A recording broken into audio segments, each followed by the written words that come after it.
गीता अध्याय 4 श्लोक 7 और 8 बहुत ही फेमस श्लोक हैं दोनों गीता के।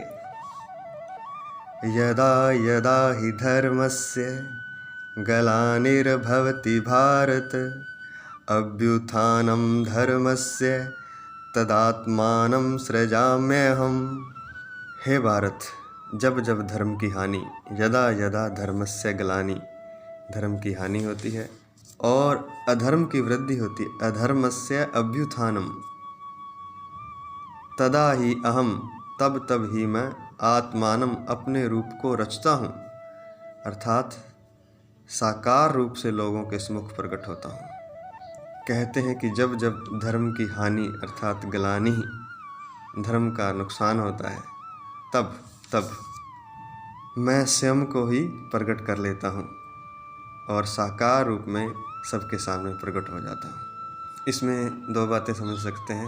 एक तो पहले ये समझना होगा कि दुष्ट भी उसी ने बनाए हुए हैं और सज्जन भी उसी ने बनाए हुए हैं। राम भी वही है और रावण भी वही है। एक खेल चलाने के लिए एक सिस्टम बनाया हुआ है। लेकिन जब जब रावण ज़्यादा शक्तिशाली हो जाता है तो एक बैलेंस बिगड़ने लगता है। तो उस बैलेंस को बनाने के लिए वो राम बनकर स्वयं प्रकट होते हैं। जब कंस जब ज़्यादा शक्तिशाली हो जाता है तो वो भगवान कृष्ण बनकर स्वयं प्रकट होते हैं इस पृथ्वी पर संतुलन को बनाने के लिए, संतुलन पैदा करने के लिए। क्योंकि खेल जो है वो संतुलन से ही चलेगा। असंतुलन हो गया तो फिर चलता नहीं। कई बार लोग चिंतित होते हैं कि अधर्म ज़्यादा हो गया है। कोई चिंता की बात नहीं है, क्योंकि जब जब अधर्म ज़्यादा होगा, या तो वह अपने कोई रूप प्रकट करेगा या ऐसी व्यवस्था करेगा कि धर्म वहाँ पैदा हो और अधर्म को बैलेंस करे, और ऐसा नहीं होगा तो फिर स्वयं ही प्रकट हो जाएगा। तो कहते हैं कि जब धर्म की हानि होती है और अधर्म की वृद्धि हो जाती है तो मैं स्वयं साकार रूप में प्रकट हो जाता हूँ। और किस लिए?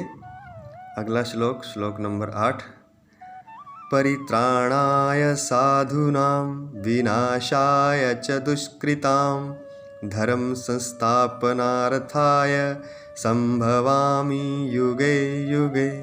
और किस लिए प्रकट होता हूँ? परित्राणाय साधूनां, साधु पुरुषों का उद्धार करने के लिए, ताकि सीधे सरल लोगों को दुष्ट लोग तंग ना करें और जो सीधे सरल लोग हैं उनका उद्धार हो। और दुष्कृताम विनाशाय, पाप कर्म करने वालों का विनाश करने के लिए। और धर्म संस्थापनार्थाय, और धर्म की अच्छी तरह से स्थापना करने के लिए। संभवामि युगे युगे, मैं हर युग में प्रकट होता हूँ और स्वयं को प्रकट करता हूँ। तो पापियों का नाश करने के लिए और साधु पुरुषों का उद्धार करने के लिए और धर्म की स्थापना अच्छी तरह से करने के लिए मैं हर युग में प्रकट होता हूँ। मैं स्वयं ही स्वयं को ईश्वर के रूप में, साकार रूप में सबके सामने प्रकट कर लेता हूँ।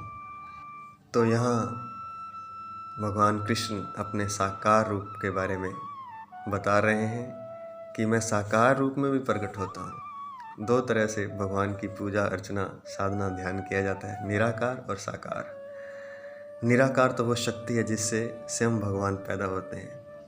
उस शक्ति को हम अपने भीतर साधना से, ध्यान से जान सकते हैं, उसके साथ एक हो सकते हैं। और दूसरा है उनका साकार रूप। तो साकार रूप में भी भगवान का ध्यान किया जाता है। साकार रूप में ध्यान भक्ति भी कहलाता है, जैसे गोपियों ने किया भगवान कृष्ण का। कोई भी कर सकता है, जिसने कभी ना देखा हो वो भी कर सकता है, जैसे मीरा ने भी किया। तो ईश्वर साकार रूप में भी प्रकट होते हैं और साकार रूप में भी ध्यान साधना भक्ति की जाती है। भगवान का साकार रूप है कैसा, ये कौन बताएगा? ये हमारे शास्त्रों में लिखा हुआ है। उसी के आधार पर तस्वीरें, जो फोटोज वगैरह हम देखते हैं, वो उसी के आधार पर बनाई गई हैं कि भगवान कृष्ण ऐसे हैं, उनकी बड़ी बड़ी आँखें हैं, ऊपर मोर मुकुट है, हाथ में बंसुरी है, ऐसे उनके होंठ हैं, ऐसे उन्होंने पीताम्बर धारण किया हुआ। पूरा वर्णन भागवत में मिलता है। भगवान कृष्ण का पूरा एक चैप्टर है, बहुत लंबा चौड़ा, कई चैप्टर हैं, तो उनमें भगवान का वर्णन है। वो वर्णन इसलिए है कि ताकि एक कल्पना हम अपने भीतर बना सकें भगवान के साकार रूप की, और उस साकार रूप में फिर हम ध्यान कर सकें। अलग अलग स्वभाव होते हैं। कईयों को निराकार में ध्यान लगाना आसान लगता है, और जो भक्ति हृदय होते हैं, जिनका हृदय से जुड़ाव ज़्यादा होता है, वे लोग भगवान को साकार रूप में देखना चाहते हैं। तो उसके लिए भागवत गीता में बड़ा विस्तार से दिया गया है, श्रीमद् भागवत में बहुत विस्तार से दिया गया है। और उसी बात की पुष्टि इन तीनों श्लोकों में हो जाती है कि मैं साकार रूप में भी प्रकट होता हूँ, खुद ही अपनी प्रकृति को अधीन करके अपनी योग माया से प्रकट होता हूँ। कुछ लोगों ने निंदित कर दिया इस बात को कि भगवान अगर साकार है, एक आकार के रूप में है, एक मनुष्य के रूप में है, तो वह भगवान फिर क्या है? फिर वो भगवान नहीं हो सकते जो आकार में है। भगवान तो निराकार ही होने चाहिए। उसका भी एक विज्ञान है, वो कहीं पर किसी और श्लोक में जब कोई तथ्य सामने आएगा तो उसके बारे में बात करेंगे कि साकार रूप से कैसे साधना होती है। जय श्री कृष्ण।